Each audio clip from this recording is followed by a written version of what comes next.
আকাশের অবস্থা খুব ভালো না, কথা খুবই সংক্ষিপ্ত, দীর্ঘায়িত করবে না। মূল প্রসঙ্গে আলোকপাত করি, সেটা হচ্ছে অনেকক্ষণ ধরে আলাপ হয়েছে ইসরায়েল, আমেরিকা এবং মধ্যপ্রাচ্যের ভূমিকা নিয়ে। তো আপনাদের কাছে, আপনারা যারা মোটামুটি রাজনীতি বোঝেন, আপনাদের কাছে একটা প্রশ্ন দিয়ে আজকের এই আলোচনা শুরু করতে চাই।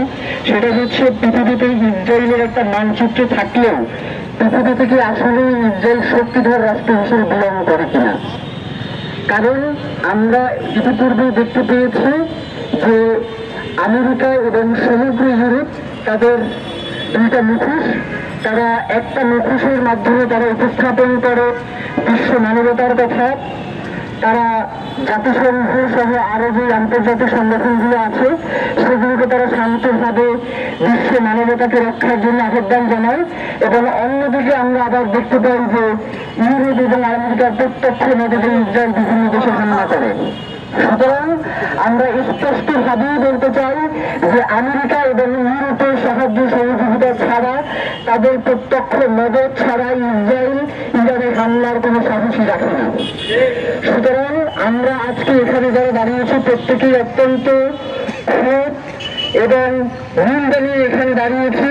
কারণ আজকে যে ইরানের উপরে হামলা হয়েছে সেটি শুধুমাত্র ইরান একটি দেশের উপরে হামলা নয়, এটি হচ্ছে একটি বৈশ্বিক সন্ত্রাস এবং আন্তর্জাতিক মানবাধিকারের সুস্পষ্ট লঙ্ঘন এবং জাতিসংঘের সমাজের সুস্পষ্ট লঙ্ঘন। আমরা ইসরায়েলের পক্ষ থেকে আমাদেরকে বলা হয় যে তারা আত্মরক্ষামূলক এই আক্রমণগুলোকে পরিচালনা করে। আমরা তাদের কাছে প্রশ্ন রাখতে চাই যে কোনো একটা দেশের অভ্যন্তরে ঢুকে সেই দেশের নিরীহ মানুষদেরকে হত্যা করা কি আপনার আত্মরক্ষা কিনা?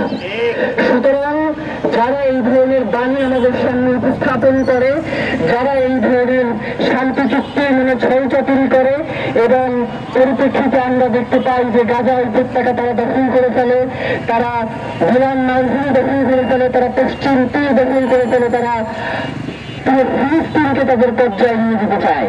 একটা স্বাধীন সার্বভৌম রাষ্ট্রের যদি নিজস্ব নিরাপত্তা নিশ্চিত করার যদি কোনো সক্ষমতা না থাকে, যদি আন্তর্জাতিক বিশ্ব তাদেরকে সেই সুযোগ না দিতে চায়, তাহলে সেই ক্ষেত্রে বর্তমান বিশ্বে যারা আছেন তারা কি পদক্ষেপ নেবেন সেটা আসলে বলার অবকাশ রাখে।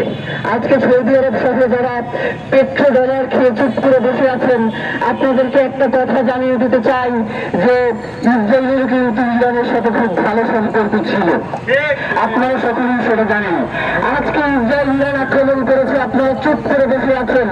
এমনও দিন আসতে পারে যেই দিন ইসরায়েল আপনার দেশে আক্রমণ করবে, সেই দিন এমন কোন মুসলিম বিশ্ব বেঁচেই থাকবে না যে আপনাকে সাহায্য করবে, আপনার পক্ষে কথা বলবে।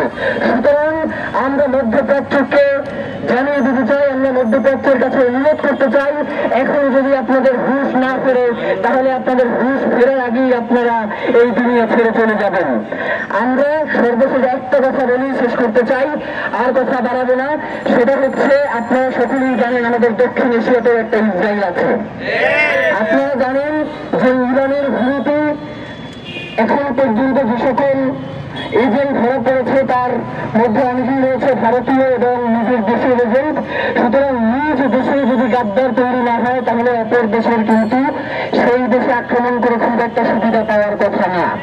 সুতরাং আপনারা জানেন বাংলাদেশে এই যে দক্ষিণ এশিয়ার ইসরায়েল ভারতের আধিপত্যকে টিকিয়ে রাখার জন্য বাংলাদেশের মধ্যে গাদ্দাররা বসে আছে। সুতরাং বর্তমান রাষ্ট্র এখনো যদি এই গাদ্দারদের ব্যাপারে কোনো গুরুত্বপূর্ণ পদক্ষেপ নিতে না পারে, তারা যদি এখনো রাজনৈতিক সমীকরণ দিয়ে গাদ্দারদেরকে চিন্তা করে, তাহলে আজকে ইরানের যে অবস্থা হয়েছে, আজকে ফিলিস্তিনের যে অবস্থা হয়েছে, আজকে বিশ্বের বিভিন্ন দেশের মুসলিমদের কাশ্মীরের নিঘুরের যে অবস্থা হয়েছে, আপনার সেই অবস্থা হতে বেশি সময় লাগবে না। সুতরাং এখনো সময় আছে, আপনি সামরিক দিক থেকে নিজেকে শক্তিশালী করুন, আপনি বিভিন্ন দেশের সাথে সামরিক বিশ্লেষকদের সাথে কথা বলে নিজ দেশের সামরিক সক্ষমতা কিভাবে বাড়ানো যায় সেই চেষ্টা করুন। আমরা সর্বশেষ একটা কথা বলি, শেষ করতে চাই, আমরা ইরানের পক্ষে পক্ষে দাঁড়ানোর জন্য শুধুমাত্র মুসলিম হইতে হবে এইটাই আমরা বিশ্বাস করি না। আজকে ইরান মাজলুম, আমরা ইরানের পক্ষে দাঁড়িয়েছি। কালকে যদি কোনো মুসলিম রাষ্ট্র মাজলুমতার শিকার হয়, তারা যদি জালেমের ঘোর আক্রমণের শিকার হয়, আমরা তার পক্ষে দাঁড়াবো। পুরো বিশ্বে আমরা যুদ্ধ চাই না, আমরা চাই শান্তি। কিন্তু আমাদেরকে যদি যুদ্ধের দিকে ঠেলে দেওয়া হয়, আমাদেরকে যদি শান্তিতে বাঁচতে দেওয়া না হয়, তাহলে আমরাই যদি যুদ্ধের দিকে দাবিত হই, সেই দিনগুলো আসলে খুবই ভয়াবহ আকার ধারণ করবে।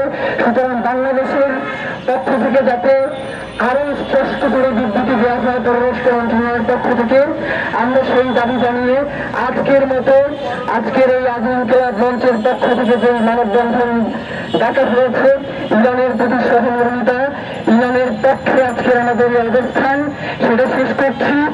বাংলাদেশ জিন্দাবাদ, ইনকিলাব জিন্দাবাদ। সবাইকে অসংখ্য ধন্যবাদ আজকের এই প্রোগ্রামে উপস্থিত হওয়ার জন্য।